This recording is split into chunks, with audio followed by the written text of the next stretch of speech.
साथियों अस्सलाम वालेकुम। मैं आप सभी का इस यूट्यूब चैनल में खैर मकदम करती हूँ।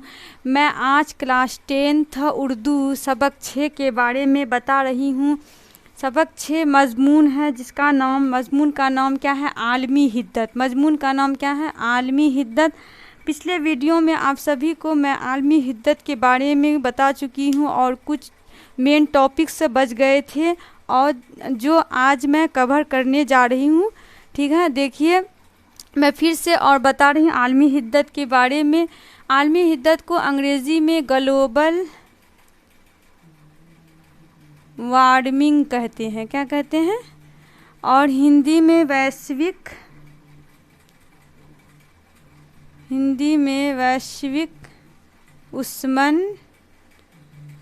वैश्विक उष्मन या वैश्विक तापन कहते हैं। ठीक है, तो आलमी हिद्दत आप लोगों के बुक में जो है आलमी हिद्दत का क्या है? ये माखूज है। यानी माखूज मतलब होता है क्या? माखूज मतलब क्या होता है? लिया गया आपके सिलेबस से। आपके सिलेबस से जो लिया जाता है उसको माखूज कहा जाता है। इसके राइटर नहीं है। ठीक है, मज़मून के बारे में बता चुकी हूँ पिछले वीडियो में। ठीक है, मज़मून जो है, मज़मून को फिर से आज बता रही हूँ। मज़मून को अंग्रेज़ी में ऐसे कहा जाता है, किसी ख़ास मौजू पर जो तहरीर कलमबंद की जाए उसे अदबी इस्तिलाह में क्या कहा जाता है? मज़मून कहा जाता है। ठीक है, तो बचा हुआ टॉपिक से मैं बता रही हूँ। 27 दिसंबर से 31 दिसंबर 2008 तक 5 दिनों का बाल विज्ञान कांग्रेस नागालैंड के शहर दीमापुर में मुनअक़द किया गया था। ठीक है, मुनक़द किया गया था। तो यहाँ पर देखिए आप लोगों के ऑब्जेक्टिव में आएगा कि बाल विज्ञान कांग्रेस जो है कितने दिनों का था? 5 दिनों का। कब से कब तक था? 27 दिसंबर से 31 दिसंबर 2008 ईस्वी का बात चल रहा है। ठीक है, उसके बाद देखिए कहाँ पर किया गया था? नागालैंड के शहर दीमापुर में। नागालैंड क्या है? एक भारत का एक राज्य है जिसकी राजधानी यानी सूबा है, जिसकी राजधानी को अंग्रेज़ी में क्या कहा जाता है? राज्य को सूबा कहा जाता है और राजधानी को दारुल सल्तनत कहा जाता है।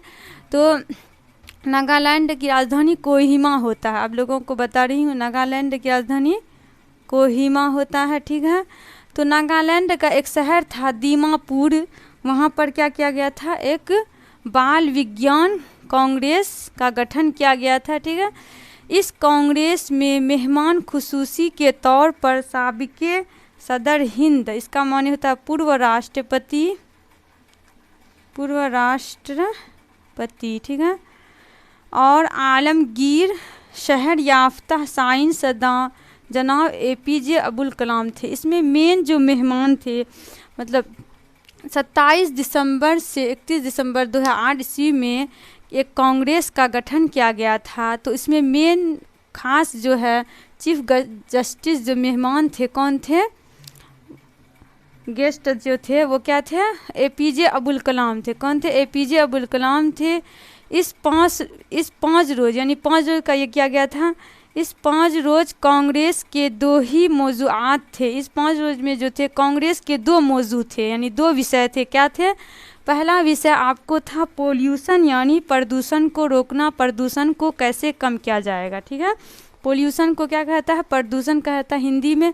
और दूसरा था ग्लोबल वार्मिंग। ग्लोबल वार्मिंग के कारण क्या हो रहा था? ज़मीन की जो दर्जा हरारत है यानी टेम्परेचर यानी तापमान जो है ये क्या हो रहा था? बहुत ज़्यादा बढ़ रहा था, जिसके कारण अनेक तरह की समस्याएं पृथ्वी पर आ रही हैं। ठीक है, इस कांग्रेस में मुल्क के 32 सूबों, कितने सूबों यानी 32 राज्यों और मरकज़ी हुकूमत के मखसूस खतूत चुनकर 500 जो है 556 तलबाएँ व तलबात को शिरकत करने का मौका दिया गया, यानी शामिल हुए इस कांग्रेस में। ठीक है, पूरे मुल्क से 165 असातिज़ा यानी 165 शिक्षक भी और इसका कांग्रेस में हिस्सा लिया था। 165 असातिज़ा जो है पूरे मुल्क से इस कांग्रेस में क्या लिया था? भाग लिया था। उसके बाद देखिए एपीजे अब्दुल कलाम ने ग्लोबल वार्मिंग से निपटने के लिए, कौन? एपीजे अब्दुल कलाम यानी पूर्व राष्ट्रपति जो थे। एपीजे अब्दुल कलाम को क्या कहता है? मिसाइल मैन भी कहा जाता है। क्या कहता है? मिसाइल मैन भी कहता है। पूर्व राष्ट्रपति एपीजे अब्दुल कलाम ने ग्लोबल वार्मिंग से, यानी ग्लोबल वार्मिंग का ये क्या होता है? उर्दू आलमी हिद्दत से निपटने के लिए एक जादुई मंत्र बताया। क्या बताया? एक जादुई मंत्र बताया।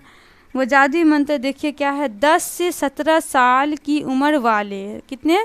10 से 17 साल की उम्र वाले 20 लाख बच्चे, कितने? 20 लाख बच्चे 5-5 पेड़ लगाएंगे। कितने पेड़ लगाएंगे? 20 लाख बच्चे जो है 5-5 पेड़ लगाएंगे। 5-5 पेड़ लगा दे तो हमारी ज़्यादातर मसला हल हो जाएगी। तो ये सब क्या है? मेन पॉइंट है किसका? ग्लोबल वार्मिंग आलमी हिद्दत का। आप लोग इसे नोट्स के रूप में अच्छे से कॉपी पर उतार लीजिए और इसे अच्छे से याद कर लीजिए। ठीक है, उम्मीद है कि आप लोग ऐसा कीजिएगा। शुक्रिया।